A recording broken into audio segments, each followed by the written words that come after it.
é você pegar aquela criança, aquele indivíduo que tem uma dificuldade e não dar as mesmas condições, mesmo suporte. É dar o suporte ideal, adequado para aquela pessoa. Por exemplo, esse movimento de pinça, né? A criança, logo na educação infantil, pegar lápis, caneta, não, precisa ter essa habilidade, massinha, trabalhar isso para ter um controle de motricidade fina, adequado. Próximo slide, por favor.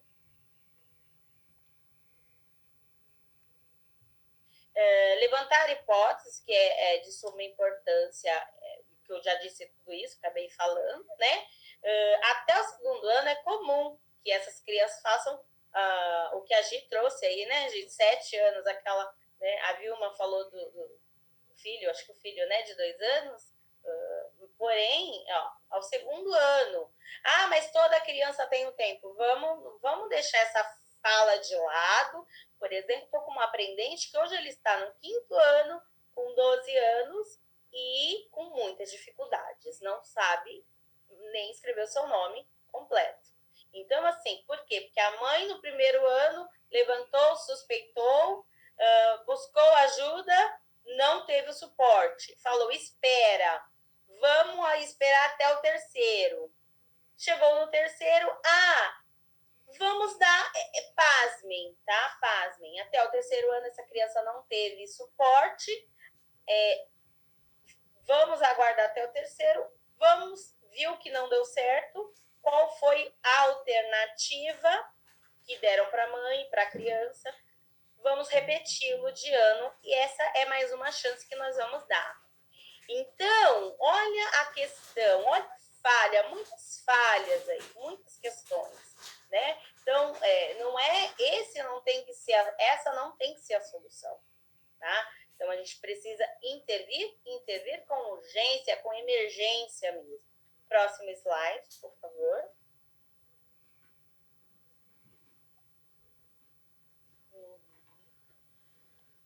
Bom, aí a dica da NeuroPP, né? Bia Fagundes, e da psicopedagoga Gislene, do seu canal, trabalhar a memorização por meio de atividades, essa questão visoespacial, a percepção auditiva, estimular a consciência fonológica, trabalhar essas questões aí, né, do radical, caso, casebre, casarão, para a criança ter essa fixação, e mais, é repetição. Precisa, para ter memória, a memória precisa, aquela fala que falava assim, não pode memorizar, não pode decorar. E o que é a decoreba, na verdade? Até a cola, né? Já dizia o professor Pierluigi, saudoso Pierluigi Biasi, né, neurocientista físico, ele falava assim, se observarem, a cola é um instrumento de estudo, né? Porque para colar tem que escrever, para colar tem que ler. E isso, lendo, é uma repetição. Não que a gente vai orientar o educando, porque ele mesmo diz que é um crime colar, porque senão vira um senador, vira um deputado futuramente, né? Então, o que a gente precisa? Treinar essa criança. Próximo slide, por favor.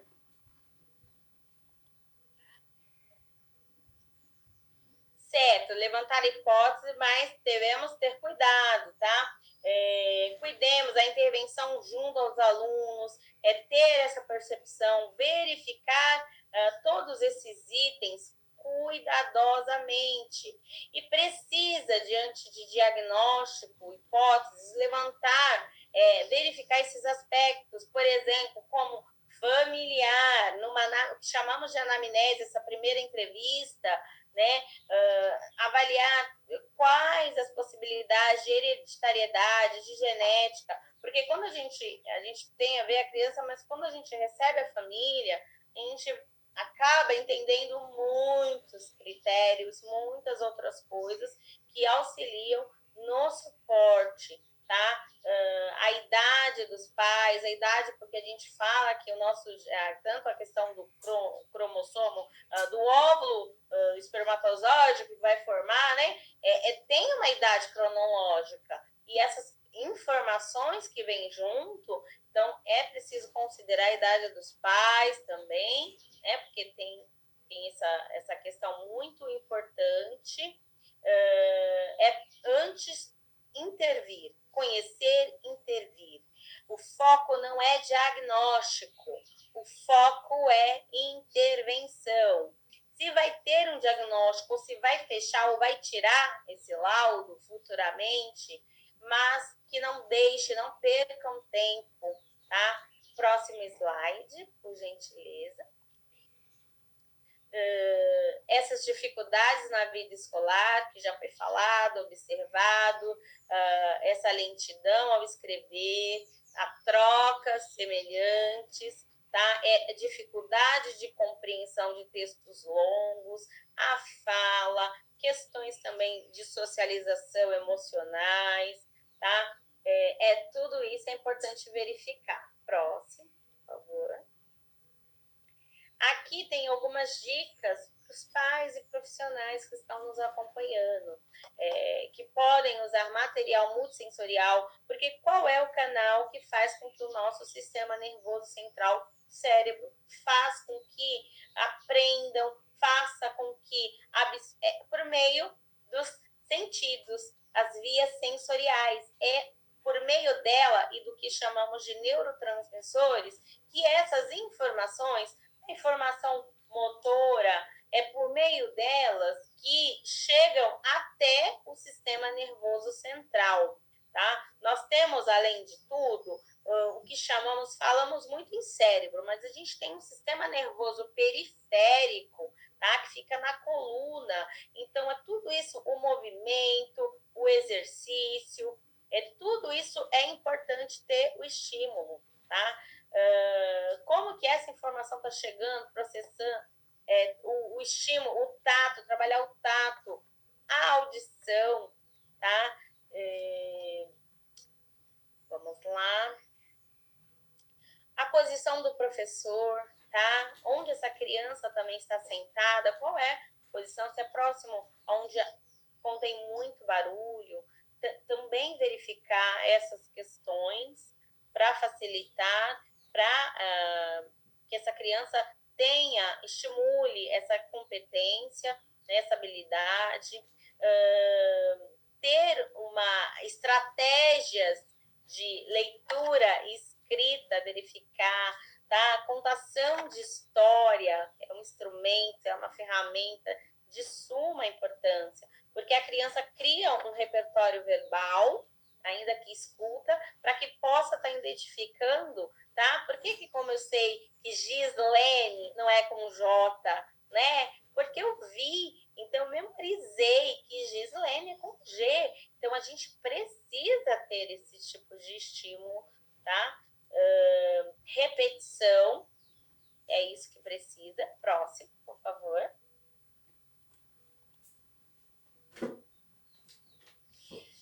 Atividades de ditado visual, tá? Então, trabalhar, a gente chama de distrator, o apoio, ter a figura, a imagem com a palavra abaixo, para que essa criança tenha um espaço para que essa criança ela possa optar, por exemplo, ela pode escrever chave, aí você faz uma atividade X ou CH, e embaixo vai deixar lá o espaço para ela completar, tá? Para que ela escolha. Isso, na verdade, é um coringa, esses tipos de atividade, porque serve tanto para sondagem, avaliação, como para intervenção, esse tipo de atividade, tá?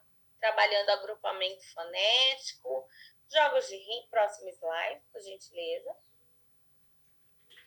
A estratégia mais aí para intervenção, em casa, no consultório, tá? Jogos de rima com apoio. A importância do psicopedagogo, o trabalho do neuro, é que é um trabalho individualizado.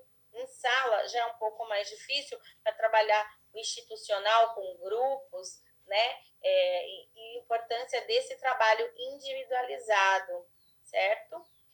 Eu tenho aqui um jogo que depois eu posso estar verificando, Gi, a possibilidade de estar te enviando e você disponibilizando para eles, tá?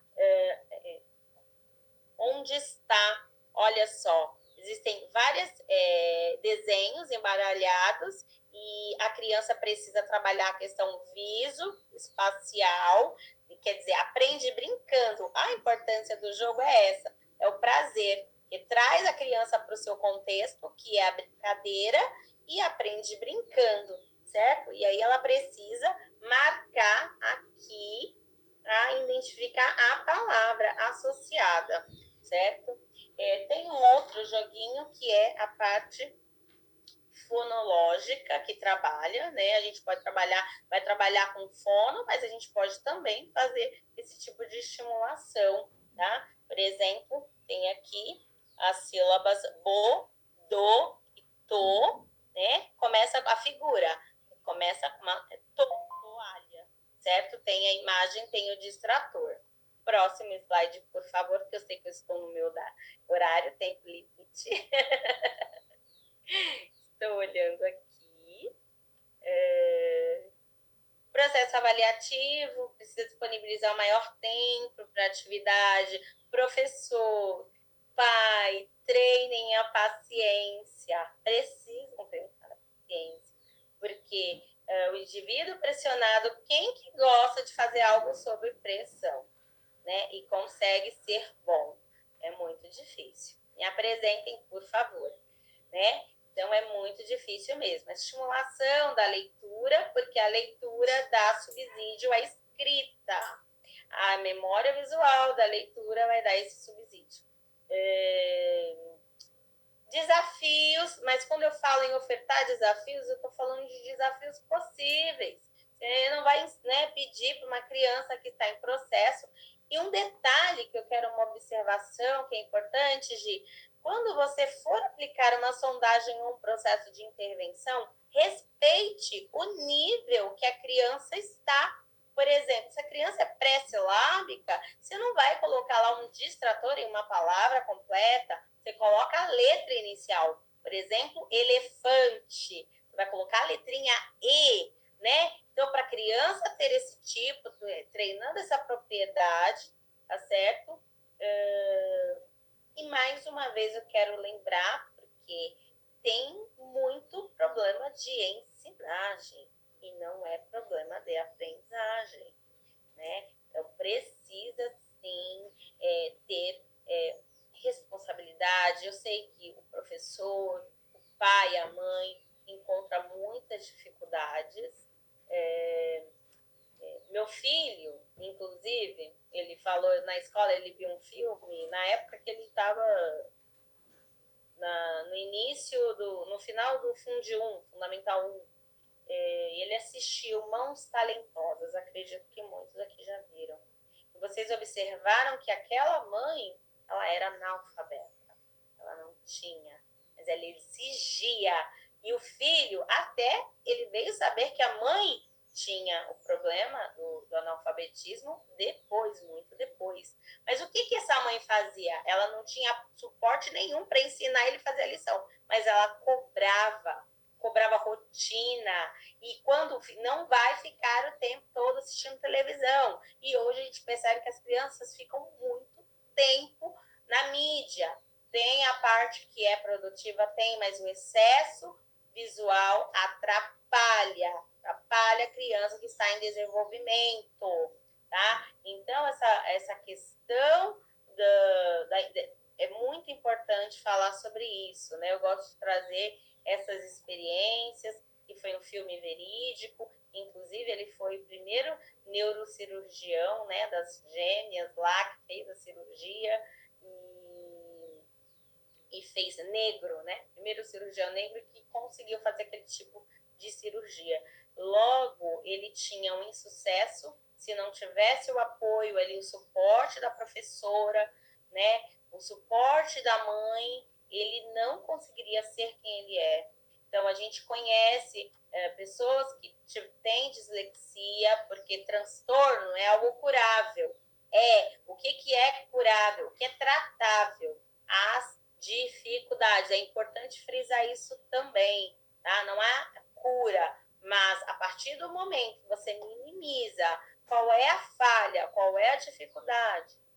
Um outro fator que eu gosto muito também na devolutiva é o oftalmo. Às vezes a criança está com problema, precisa utilizar um óculos. Então, o professor, pai, também precisa verificar isso.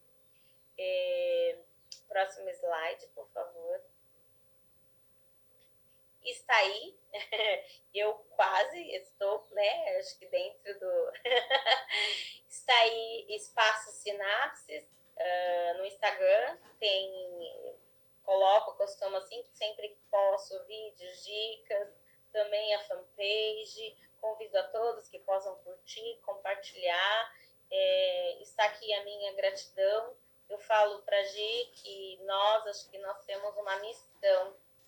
Não é só, né, o que é, como já diz o professor Clóvis de Barros, o filé mignon da vida é a vida em função do outro. Então, a gente tem que dar sentido. O nosso sentido é isso, é trabalhar com dificuldades de aprendizagem. Agradeço a todos imensamente, todos, Tiago, pelo suporte. Eu muito obrigado mesmo, Gi, fique à vontade. E eu que agradeço demais. Antes da gente encerrar, eu queria só voltar umas questões aqui que eu acho relevante. As meninas reforçaram muito a ideia da intervenção, da importância.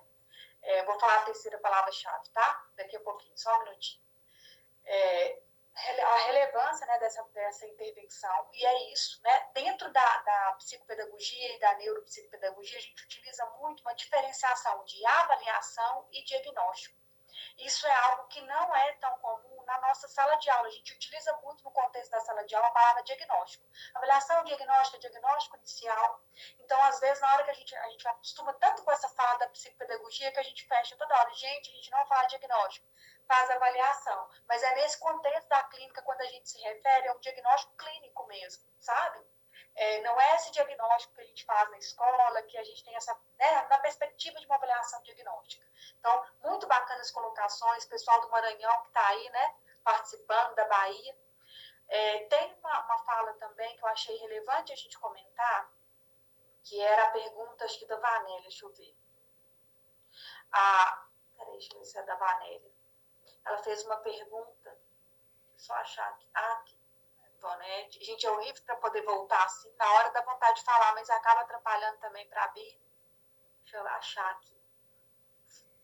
A Cesária, né, colocou que muitas vezes o professor faz intervenção sem saber direito o que está fazendo, né, por não conhecimento desse transtorno. De fato, não é fácil mesmo não, mesmo para a gente que conhece Cesária, as características, que consegue mapear essas coisas, nem sempre é algo fácil intervir mesmo, né, bem complicado. Mas é importante que a gente faça certinho, com certeza. Mirelle pode, tá? O material, a gente está acima, né, fixado no topo, tá? Dos comentários. Uma dúvida com relação ao nome. Quando Rafael, por exemplo, que é escrito com PH, a criança escreve com E, de F, no caso do Rafael. Nesse caso, né, a gente vai trabalhar o nome muito pela rota que a gente chama de rota lexical.